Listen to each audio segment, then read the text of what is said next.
Next, we want to help with the chickens. Good standards of housing and hygiene applies to all livestock if yields are to be increased. And with climate change, this is even more important. So we have asked David Bittok from the Baringo County Government Agriculture Department to come and give us some advice on how Naomi's chickens can do well even while the climate changes. David! Yes. How are you, sir? Very fine, and you? Good to see you. Nice. Naomi, you've been farming here for a very long time. Now tell me, have you seen any changes in the weather patterns? Yes, especially this year, we experienced a lot of rain for some time, for a long time. So it was too cold, and all of a sudden there was a lot of change, dry season, hot, like now. You don't know what is happening. I don't. Yesterday it was raining, today is sunny. What is she talking about, David? She's talking about the climate change. There's a lot of things for the farmers to do to adapt to these particular changes in climate. She has to change the way she's feeding, using the crops that will help her reduce the production cost of the chicks, and maybe to make some changes in the housing and all those management issues. Let's go to feeding because of the climate change. What would you advise farmers? So we have to use the local available material in this particular area, especially our indigenous, maybe sorghum, so that we reduce the cost that we buy from the outside. And why sorghum? Because it can do well in these areas, it grows well and it produces very well. Yeah. We can also use the indigenous trees. We have some trees here which have the seeds, which are very good for these chicks. Yeah, especially we have the croton, we have prosopis. It has a lot of proteins, so we can use them. When it comes to housing the kienyeji, what would you recommend she does? Inside the house, we should have the drinkers and the feeders, and those roasting patches inside the house so that the chicks can have where to sleep in that night. Ventilation is very small in this house, so we have to increase the ventilation. We have 2 feet from the top. That will give us enough air and maybe the light. Okay. Yeah. Yeah, we'll get on to it. Caris, bring me my hammer. Right.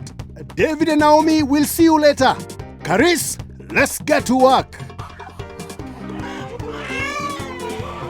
We need to remove all the rubbish from inside the pens. Just like the cow shed, everything needs to be clean and dry. Now, I wonder what David is going to think about all this. Yes. David, Yeah. you see the kind of work we are doing? Now, this is a mess. These things can harbor the bacteria, the pests, which causes diseases. The farmer should dispose these things properly. Yes. Proper disposal of the wastes. And I'm very pleased with what you are doing, and I'm very happy. Thank you. Thank you very much. Thank you, David. Yeah, thank you. Good. We are doing well. Now, while I finish up here, Caris is going to sort out the floor inside. It is important the floor is lined with plastic, as this stops the chicken droppings falling through the floor and contaminating the ground underneath. Chicken droppings carry disease, and if it comes into contact with other livestock like cows or ducks, it can make them sick. Okay, now we spread the sawdust to help soak up any excess moisture. And that's it. Well done, team. David and Naomi, Oh, Yeah. you're just in time. yeah. Now I'm welcoming you to have a look at the chicken house. Naomi, Okay. climb upstairs. David, tell me what you think. It is okay. It is the best. Everything Wow. has come out Wow. very good. It looks good. Yeah, it Very looks good. Well, I'm Very happy. You're happy? Yeah. All right. Come down. Let's have a chat. Now, David, now that you're happy with the chicken house, what's your final advice to Naomi? My final advice to Naomi is that I want her to make sure that she keeps this house always very clean, because hygiene is very important to this particular species of animal. And David also reminded Naomi that chickens should be vaccinated regularly against diseases. Naomi lost her entire flock last year due to disease. Spending a little money on vaccinations can end up saving a lot of money in the long run. And with climate change, it is even more important that you have a good breed of chicken that is tolerant to high temperatures. Good breeds include Croiler, Kenbro and the new improved kienyeji from Calro.